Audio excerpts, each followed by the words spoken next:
আসসালামু আলাইকুম, সবাইকে গুড মর্নিং। আজ আপনাদের আমি দেখাবো এনইডি মেশিনের মেনটেন্স কিভাবে দেয়। এনইডি সি পার্ট মেনটেন্সটা কীভাবে হয় এটা আপনাদের আজকে দেখাবো আমি। প্রথমে আমাদের রিএজেন্টটা চেক দিতে হবে। আমার মেনটেন্সের যে রিএজেন্ট, এই রিএজেন্টটা চেক দিতে হবে। এটা হলো অ্যাডিটিভ, মেশিনের রিএজেন্টে অ্যাডিটিভ নামে পরিচিত। আর এটা মেনটেন্স সলিউশন, মূলত এটা হলো মেনটেন্স সলিউশন। এটা দেখার পরে তারপরে আমরা আইডল মোডে নেব, পুশ করে ইয়েস।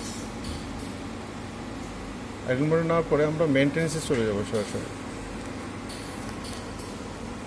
মেনটেন্সে যাওয়ার পর ডেলিতে ক্লিক করব। ডেলিতে ক্লিক করার পরে ডেলি মেনটেন্স, তারপরে আছে এখানে একটা ফ্রি ফর্ম। তারপরে যদি আমরা উইকলি করতে চাই সেক্ষেত্রে একটা আমাদের কি আছে, কিটা স্টপ মোডে নিয়ে যে কভার ফ্লো করতে হয়। এখানে লেখা আছে, এটাতে ইয়েস করতে, ওকে দিতে হবে। ওকে দেওয়ার পর প্রসিড। অলরেডি আমাদের মেনটেন্স চলতেছে। Thank you.